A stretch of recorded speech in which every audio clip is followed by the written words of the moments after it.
নমস্কার বন্ধুরা, Sujata's little world চ্যানেলে আপনাদের সকলকে স্বাগত। আজকে আমাদের রেসিপি হলো চিড়ের পোলাও। এখন আমরা দেখে নেব চিড়ের পোলাও বানাতে আমাদের কি কি উপকরণ দরকার। প্রথমে লাগবে আলু, কাঁচা লঙ্কা কুচি, গাজর কুচি, ক্যাপসিকাম কুচি, কিছুটা পাতি লেবু এবং বিনস কুচি। আপনাদের বাড়িতে অন্য ভেজিটেবলস থাকলে আপনারা অ্যাড করতে পারেন, আমার কাছে এখন এইটুকুই ছিল। প্রথমে কড়াইতে অল্প তেল দিয়ে তারপর এটিকে হালকা গরম করে নিতে হবে। তেল গরম হয়ে যাওয়ার পর আমরা এর মধ্যে দেব কিছু পরিমাণ সর্ষে ও কারি পাতা। সর্ষে ও কারি পাতা দিয়ে হালকা করে ভেজে নেওয়ার পর তারপর আমরা এর মধ্যে দিয়ে দেব কিছু পরিমাণ কাঁচা লঙ্কা। আপনারা যেরকম ঝাল খান সেই রকম কাঁচা লঙ্কা দেবেন, এটাই আপনাদের পরিমাণ মতো আপনারা দিয়ে দেবেন। তারপর এই কাঁচা লঙ্কাটিকে হালকা তেলে ভেজে নিতে হবে কিছুক্ষণের জন্য।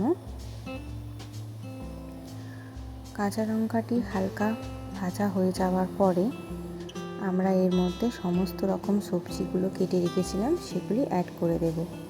প্রথমে দিলাম আলু, তারপর দেব গাজর, বিনস, ক্যাপসিকাম কুচি ও সামান্য নুন দিয়ে এটাকে খুব ভালো করে হালকা আঁচে ভেজে নিতে হবে যাতে সব সবজিগুলো সুসিদ্ধ হয়। আমি এখানে চিড়ে আগে থেকেই ধুয়ে রেখেছিলাম। দেখুন আমার সবজিগুলি সেদ্ধ হয়ে গেছে। এরপর আমি এর মধ্যে আগে থেকে ধুয়ে রাখা চিড়েগুলি অ্যাড করে দিলাম। এবার এই চিড়ের মধ্যে আমি দেব কিছু পরিমাণ হলুদ ও নুন দিয়ে এটিকে ভালো করে মিশিয়ে নিতে হবে।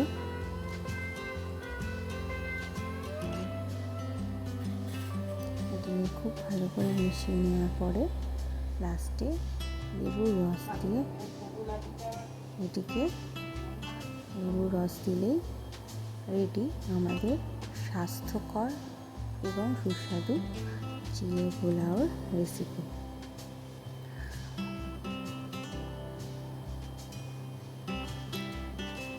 এই চিড়ের পোলাওটি কিন্তু এইরকমই ঝরঝরে হবে, তাহলে কিন্তু খেতে এটা বেশি ভালো হবে।